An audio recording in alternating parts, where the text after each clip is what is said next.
Okay, welcome to the first remotely recorded Bats, Balls, and Breaking Zones podcast.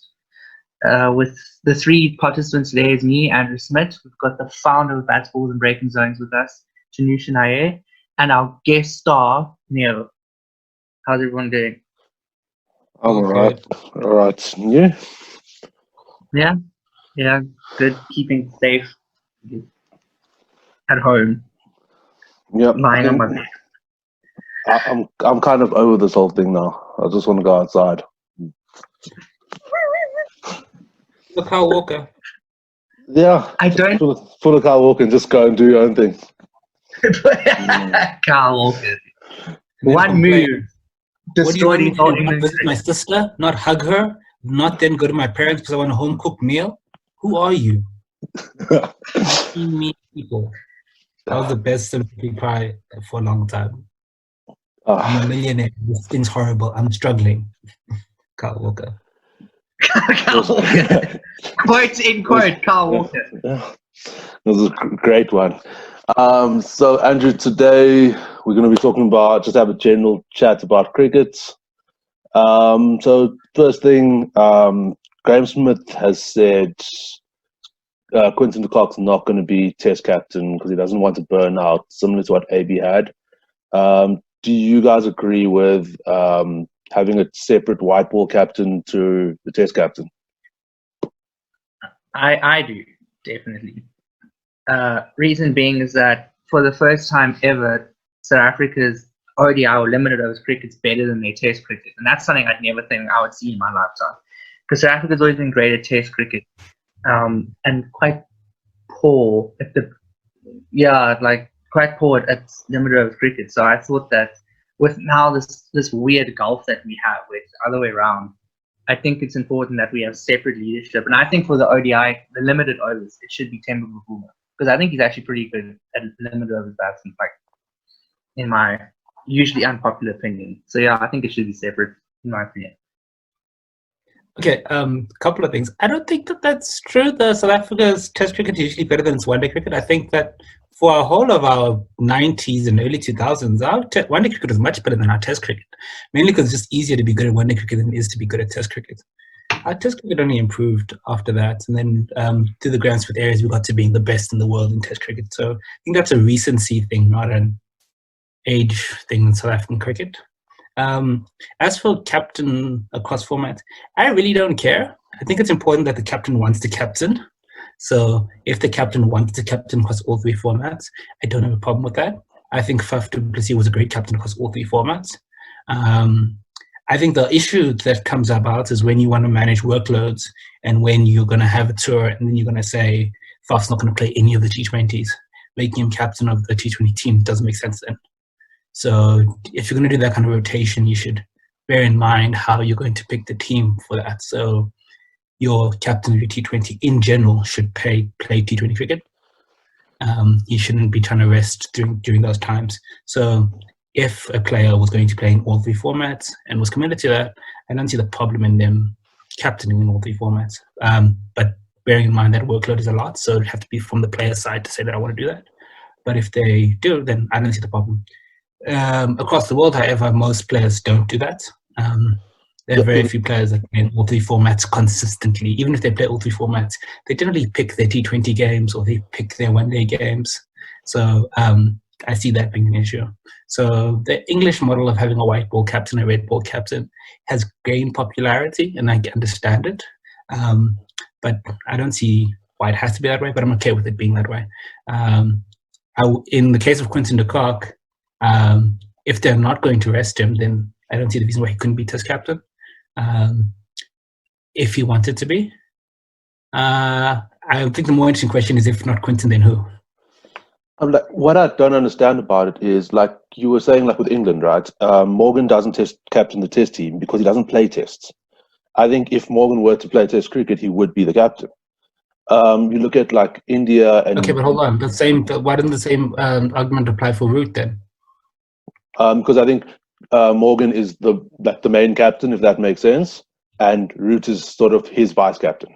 So I think Root takes the captaincy when Morgan's not playing, not the other way around. Also, though, And Who became captain first? No, I think, but with Root's not a very good limited overs batsman. Like, I don't think it would. I don't think that he's a great limited overs player. So I don't think it really makes sense to make him the main captain. Owen Morgan's amazing at limited overs cricket, and he's got the temperament for captaincy. Captain has anything to do with your playing, because I think being your captain has more to do with your tactics and your decision making. Like Graham Smith is a perfect example. There were periods where Graham Smith wasn't a great player, but he was a great captain. So I think it doesn't have to do with how good a player you are.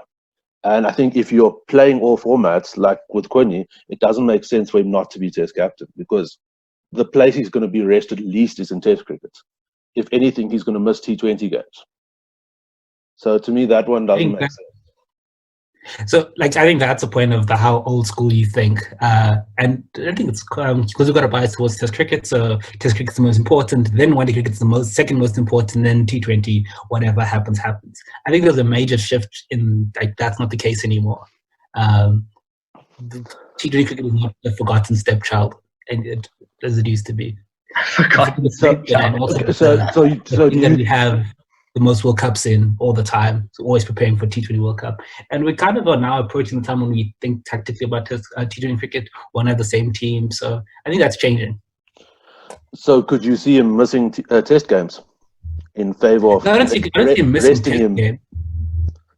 I don't see him missing Test matches, but I'm just saying that though the overall thoughts about T20 cricket is changing.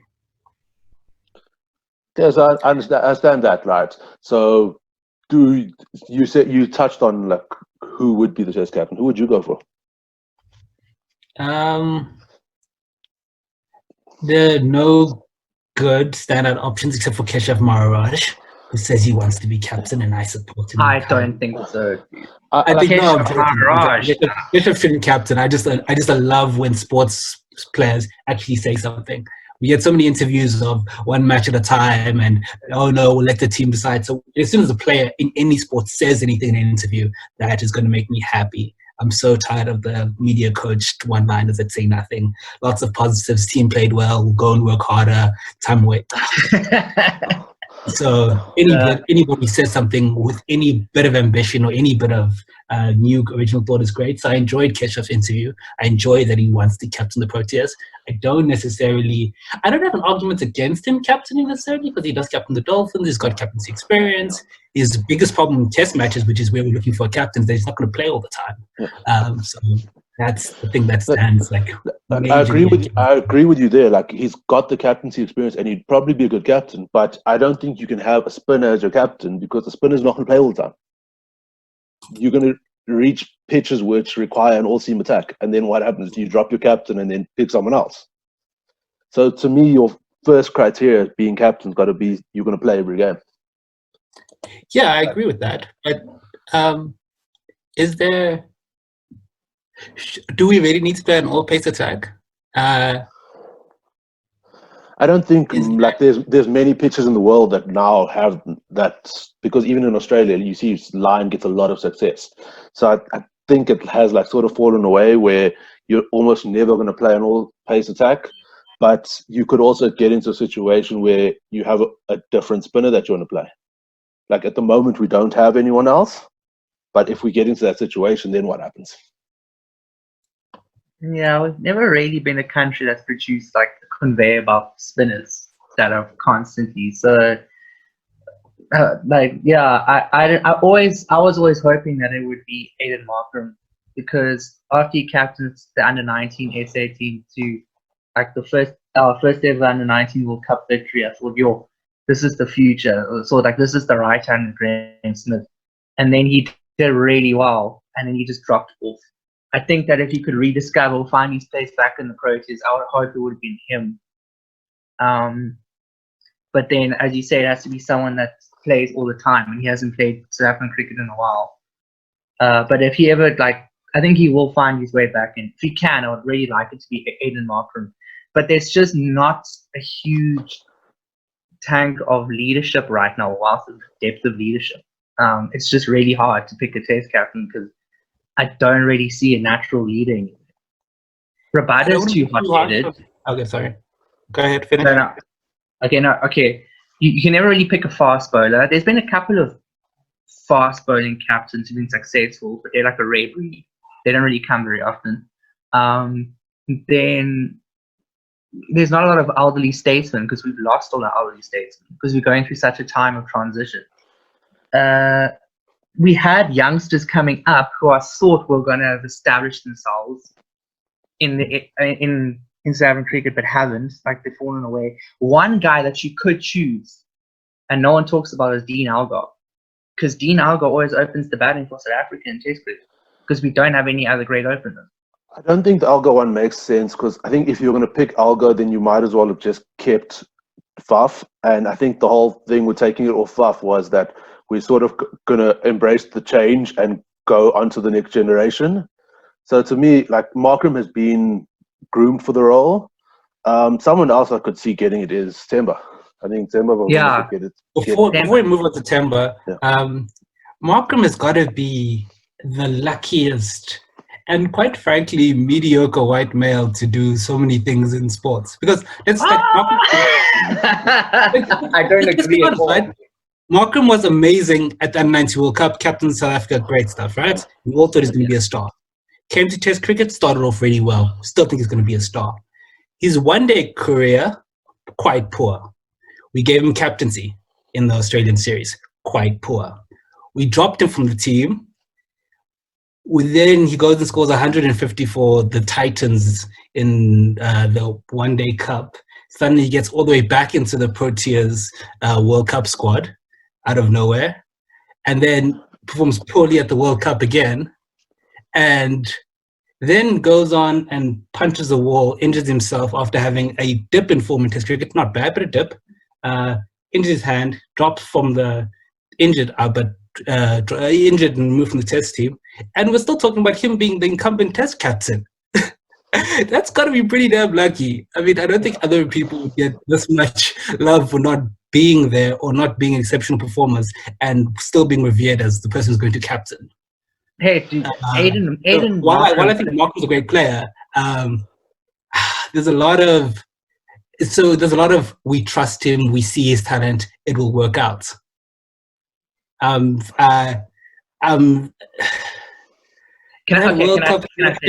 that we do, it seems to we have a lot of faith in him. And we look like might just follow the Graham Smith template just because it looks Graham Smith. Let's also give it to Tim Young. We don't know, but let's give it to Tim Young and let's see what happens.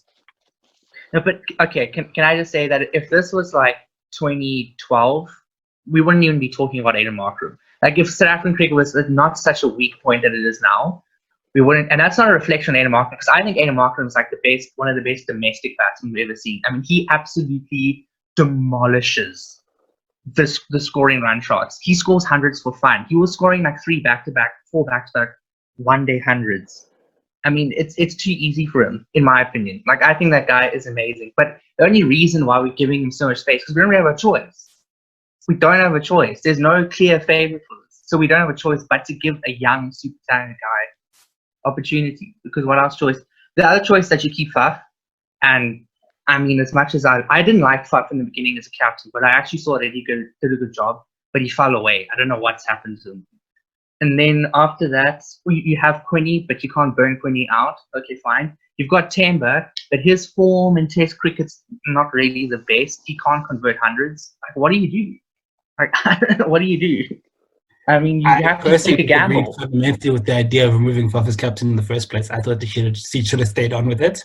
And I think that Cricket SA has done some like really bad decisions in recent times. So the decision to make Temba the vice captain, replacing Dean Elgar, was a weird one. When 3 months down the line you're going to remove the captain in Faf, and what were you doing? Who was making these decisions and why?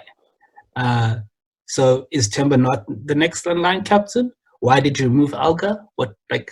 And the worst out of all of them was that horrible toss in India when Faf walked out with Temba as his sidekick because he couldn't manage to toss on his own. That was just horrible. That was the worst optics I've ever seen. And primary school thing to do. Where you just in terms of racial politics, it looked like he needed help. He's the same tactic when he goes to work. It literally was like Faf is going to teach him how to do a toss. Come here, let me show you. what is this? It was so bad. Like that. It was. And then like Faf's in a jacket and Cody's in a jacket and then Timber's just in his whites. It just was like, what is going on here? When has anyone sent 2 players to a toss? I hate that image. I don't know what they were thinking. It honestly looked like take a child to work type of thing. Yes, Like, yes, like yes. took this guy was like just following him and like trying to see how to do the job. And then it was even more in painful. school, You called what? in Oh, school, that's when you ask the captain why are we batting first, and it says because we want to go home, because we're so bad at batting, we'll just get bowled out fast, and they'll make or tell them we go home quick. I bet you it would have been the same reasoning with that level, that peak level of banter. Like, why are we batting first so we can go home? Because we know we'll be bowled out. It's that type of thing. So Anyway. in terms of long-term planning, I know Graham Smith wasn't in charge at the time when we made the decision to make Timber vice captain, but the whole decision-making at CSA in terms of long-term strategic planning seems bad to me. I personally would have thought that why not keep Faf in charge then if we have this leadership crisis, if you don't have the incumbent captain to take over. Keep him in charge and work on thinking about with your new structure. You've got your director of cricket, you've got your new coach, you've got Mkwe, who's now the assistant coach when he was coach, which is another demotion. It also doesn't make sense. But anyway, you've got that now in place. You now have said we're going to have a new long-term vision. Why is the first thing you do when you do that is to get rid of your captain? I don't understand that. If Faf wants to continue playing for a bit, let him continue and then have the time to plan. Have the time and sit privately with Boucher and Gwe, Graham Smith, talk about it, see what the captaincy arrangement's happening, and then make a decision. Now you remove it to create something. Why? It doesn't make sense, especially when Faf is going to continue. I thought you had perfect time to plan, and then after the West Indies tour, after we ever play cricket again, you can say simply, Faf's decided to move on. He's had a great time. He can get a nice send-off. He can say thank you and say he's done. And we are now going to pick, or we're going to be this person who might have to learn your forward. So I thought that would be much better management of the situation. I do agree with that 100%. Like, I feel like in the situation, Alga's got a demotion, Faf's got a demotion, and Enoch's got a demotion. It just doesn't make any sense. Like, if the change was going to happen, surely it should have all happened under the new management. It doesn't make sense that you changed it and now you're going to change again. Exactly. It feels especially like when you hire an interim coach. You hire Otis Gibson, you hire an interim coach, and the interim coach's first decision is to remove the vice captain? Or was it his decision? Whose decision was it? What's happening? I don't think you should make changes like that under an interim coach in the first place. Exactly. I don't think an interim coach should have that power to change leadership like no that. Sense. I don't think he did it. I think, but also, like, we don't know who did it. So, but regardless just of who doesn't make did sense in strategic I planning. don't think you should do it while there's an interim coach. I think the timing is poor, not who made the decision. Indeed. I think the timing is the problem. Yeah, I agree completely. Indeed. And so we still haven't actually said who you would pick as your captain. Like, who do you think gets it? If, like, Neil, you said not Markram, so do you go with Keshav? I didn't say not Markram. I'm saying that we need to evaluate why we pick Markram so many times. Because I think that there's an affinity that people have for him that allows them to pick him so many times. Because we really like, everyone seems to like him as opposed to South African cricket. And we all just hope it works. And we need to look at the numbers again and make sure that it makes sense beyond just the fact that we like the guy. Who should be captain? I'm torn. I think that there's a difficulty for all of them. I think there's a difficulty for Markram right now because he's not in the team, and Milan has done well. He's got 100. He's done well. So I mean, I think like, firstly, that captain needs space in the team again is awkward. For me, the first thing is Markram an opener or is he batting at 3?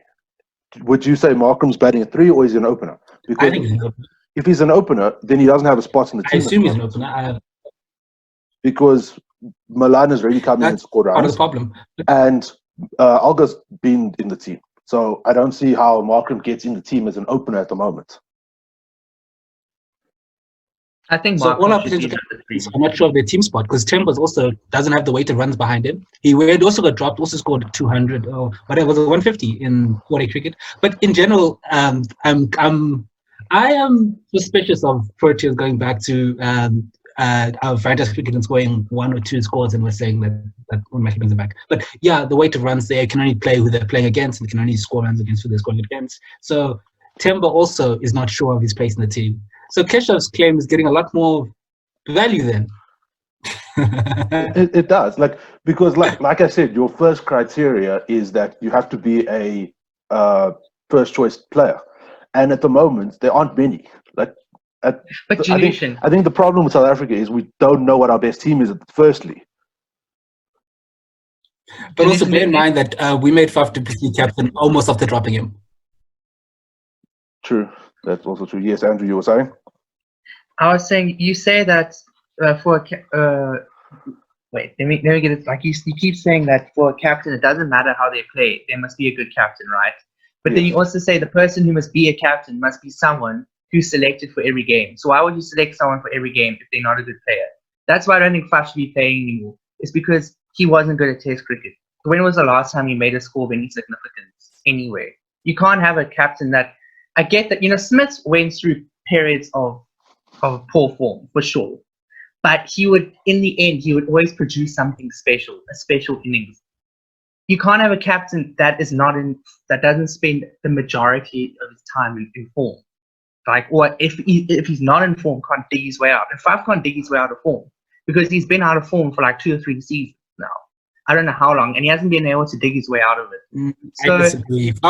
You can't say current batting lineup. Faf is not the weakest link. We're not the weakest link. He's not doing amazingly, but he's not the weakest link. No, but you can't say you can't say it doesn't matter that they're not a special player, that they're not the best player, but then say, no, the captain must be in every team. Do you understand? That's a contradiction. Okay, no, what I'm saying is that I agree with you. Andrew, I agree with you on that part. I agree with you that the captain should make the team on his playing. I agree with you on that. Why I disagree is that Faf has been particularly weak, or is the weakest of our batsmen. I think our batting has been weak. No, in he's general. not the weakest, but he has And I been think that Faf has been on the better side of our weak batting. Oh, but I mean, come on. That's okay, fine. Even if that's true, that's no reason to keep someone as captain. That's not good enough for me. Really. You're gonna throw away the whole team. You keep the better sides of you keep the better half of the team, and then you try and remake it. You don't throw away the better half unless you're gonna throw away the whole team, which is quite radical. But if you you can't throw away the whole team. Got 6 batsmen, they are bottom 3 and the top 3, and I'd argue the top 3 are Quinton, Rassie, and Faf. Rassie, we totally forgot about Rassie. So, I was actually going to get to Rassie. The thing with Rassie is Rassie hasn't ever had a leadership role. He's 30 years old and he's new to international cricket, but he has never had a leadership role. So I don't actually think Rassie could get the captaincy. It doesn't make sense. I feel like it also sort of undermines guys who've been fighting for their positions like Temba and Quinton. Where if like Rassie, who's been in international cricket for 1 year, gets the captaincy over them. Yeah, but he's been a better player than most of the guys who've been there for a while and fighting. Like, Rassie generally produces good, solid performances and is consistent. But I do get what you're saying, though. I think it's a bit rash to make him captain right now because he's still finding his feet. I disagree with that. I don't think captaincy should be a reward for seniority. Captaincy has to be about whether you can do the job, whether you have the skill set for it. Because just seniority, deciding captain, although it's been historically done in cricket, like lots of just senior players just become captains. I don't think it's that simple. I agree with you there. I think it comes down to your captain's got to be like a tactically astute, like an intellectual sort of guy, right? And I think we aren't in a position to judge these guys. We don't know what their personality is like. Not only intellectual, I think they've got to want to do, because captaincy is a lot. It's dealing with the media. It's being able to do a lot of different things. So if I could give you an example, I think Mark Boucher is an exceptional tactical intellectual cricket brain, right? But I don't think he ever wanted to captain. And I think that he did serve leadership in the team. It's undoubted. He was guiding many of the tactical decisions that we made. But I don't think he ever wanted the captaincy to go and do a lot of what the captain's work is. So I think that Graham Smith was a perfect forward in that regard. So my point is that I think that seniority is just really what we should be basing captaincy around. So I don't mind us picking someone who may be a junior in the Proteas, as long as he's been identified with having the right kind of skill set and temperament to be captain. I think he's the same example. So Faf when he was made captain, had just recently been dropped, and there are people who were senior to him in terms of their span of the Proteas. But I think he was the best choice for captain at the time. And I think AB stepping aside for him to captain the side was a recognition that he is a better leader and had done exceptionally well at leadership. And I think that's what he excelled at in that time. I think he made better. He really took the captaincy in his stride. And I think that's what we have to look at for our next captain.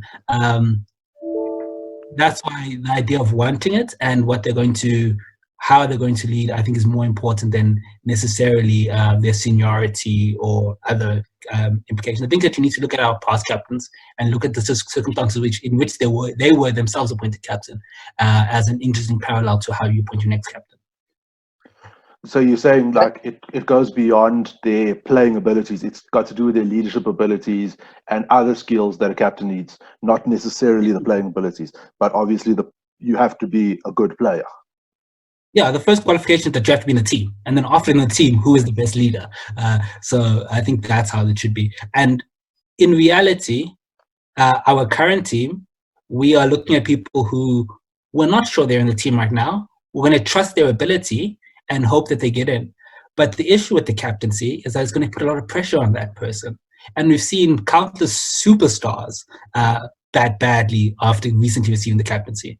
So they go through the captaincy blip and they don't normally recover. But these are like superstars when they got the captaincy. Joe Root, when he got the captaincy, superstar already. Amla. Yeah. And he was also he kind of didn't want it, but wanted it. So that's another issue as well, because that also goes into your point that they need to want it. Yeah, definitely. So I think that the difficulty with appointing either Temba or Markham, and Markham is the ODIs against Australia, the perfect example. We made him captain of the ODIs against Australia, and he didn't perform well. Highest score was what, 17? 20 something? And it didn't go well. And that series he was captain, he had a lot of pressure, and it didn't go well. So I'm worried about giving captaincy again of Test cricket, and then this when he's not on the team, and then it doesn't go well, and then there's immense pressure on him, and then he has to get dropped, or we have to move the captaincy very quickly because of the scenario that's playing out around him. I suppose it could also go the other way, like someone like Kevin Peterson continued scoring runs as captain, but the team suffered and kept losing. So I think you have to find that balance. I don't think anyone who's watched Kevin Peterson just talk thinks that he should captain a team. True. Great. Listen to him talk and say, that's your captain? I doubt it. Great player, but definitely not the captain. It's like, to be factual, it's like Ronaldo being captain. Great player, but I don't think anyone really thinks that in some situations, your best player mustn't be a captain. Like Kohli's an exception to it. In most situations, but like you get exceptions like Kohli, captain, and Williamson. But I think Williamson's was based on McCullum, like sort of passing it on the leadership. Like their whole philosophy was just passed through Williamson, and it's just that he does it. I think there are other players in the team who could do it. I think Williamson is an exceptional leader. I really think he's unique. I would disagree with that. I think that if you watch his interviews, his temperament, how he answers questions, he embodies that culture, and I think he's exceptional. What I do think is exceptional about him is like his calmness. It's unreal. Like if you think about like him and McCullum, they had that aggressive decision making, but they just look so calm, and like you don't see them like shouting. You don't see like that passion that Kohli has, but they just like so calm, and they still have the aggressive captaincy about them. But the New Zealanders are usually like that. A mistake by the umpires in giving that extra run after losing on boundaries. He lost the World Cup final and still gave an amazing interview after it. I think he's an exceptional human being and leader. So, Andrew, sorry. No, it's fine. What I said wasn't really about the point. I just think the only solution that I can think of, because it's so difficult, is that you separate the captaincy. So you have a limited overs captain and you have a test captain. And That's because the whole issue is that there's too much pressure on one guy across all formats. So you take one guy. In fact, what you could maybe even do is keep Faf as Test captain and just say, Faf, just focus on Test. Just rediscover your form in Test because he is a good captain and everyone looks up to him, I think, in the team. And then you make Quinny the limited overs captain. We wouldn't take CSA seriously if they came up to saying Faf is no longer captain. He gave a whole statement. It was great. It was it's too late. Suddenly, you turn now. Corona hit. Actually, going back to Faf being captain, we just wouldn't take them seriously. Yeah, it's too late to make a U-turn now. They've made a decision. They have to stick with it. Whether it's the right decision or not, they have to follow through on it. Okay, I agree. The important thing what you said. How do you make Quinton captain of one-day cricket? Like you made that decision. You go out and say, I'm going to make a brave decision. Quinton's not going to captain this. When you make that decision, you have a plan. But instead, I think they put us in limbo. Because I think when you make the decision for Quinton to be captain, you make a progressive, decisive decision. You remove Faf du Plessis. You take Quinton's going to be the captain. Okay, fine. Why do you leave the Test captaincy in limbo? Yeah, that also didn't make sense. Like, surely it should have all been announced at once. Yeah, I think we can all agree on is that there was some poor decision making.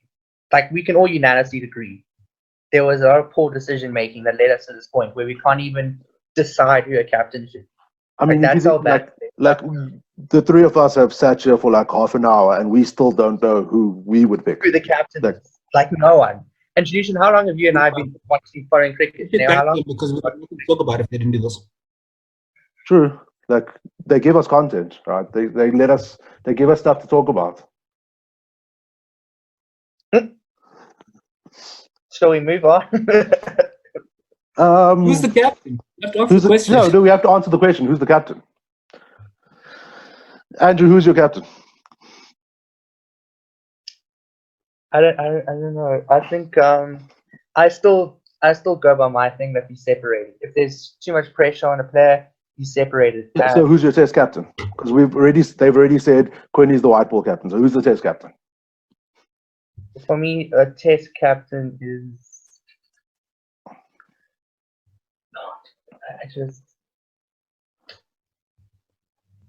No options whatsoever. Neil, who would you go with? Rassie. I think Rassie. Like honestly, Rassie. I think take it. Oh, what else can you do? You gotta do something rash. You gotta do something not rash, but you have to make some risk. Rassie. I'm wary of us putting any of the pressure that's going to toll on either Bavuma or Markram if they get chosen, because they're not informed, because they're not in the team, and captaincy comes with a lot of pressure. I like Markram as a player. I hope that he becomes the player that we've all seen that he could be and dominates as an opening batsman. I think would be fantastic, and I think he could be a great captain, as he was for the Under-19 World Cup. So I hope that happens for him. At least, if not captaincy, that performance level that he can definitely do. I would love it if Temba also got back into the team and delivered, because he's got all these 50s, actually starts batting higher up. I was happy when he started batting at 4 or just batting higher up, so he can convert those starts into 100s and become the batsman he's shown his quality can be. I'm wary of both of them, the pressure of captaincy destroying that.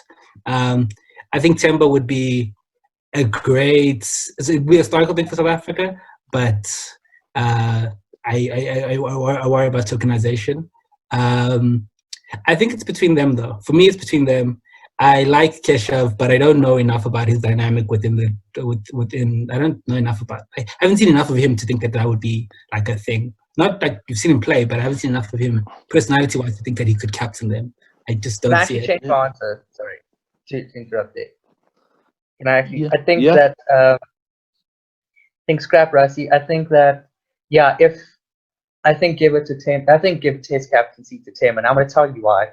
Is that he's not prolific, but he is consistent. And when South Africa are in a tough position, he can come in and build a partnership and absorb that pressure and stabilize things. Usually with Quinny, and I also think he has a lot of respect in not just amongst the other players. I think the other players love Timber, but I love Timber. I think a lot of the fans like him as well. And I just feel like his whole life he's had to fight and deal with a lot of pressure, and he's been underestimated his whole life. And I think that builds a tough character. So I would actually say Timber. I mean, That's my I lean pickup. towards Timber. Like I think it's because I like him, but like you said, him and Markram are fighting for their positions. So I think if I had to pick a captain now, I'd actually go with Keshav. I think out of the options available right now, I think Keshav probably is your best option. Like I don't know. I don't know. Like there are no options. Right? There are no. There's just no. There are no options. I think that between Markram or Timber, who I think should be the front runners, I think between them, either of them could do a good job. But I think that we'll see. But pressure either makes diamonds or you get dropped and we move on. Or they just lose the captaincy. But being aware of what's going to happen or could happen, I think either of them, I think it's tough to call between them. But I think those should be our leading options. All right, thank you guys for joining me today. That wraps up today's discussion. I hope everyone who listened enjoyed that, and keep an ear out, an eye out for our next podcast. We are going to be doing a few of these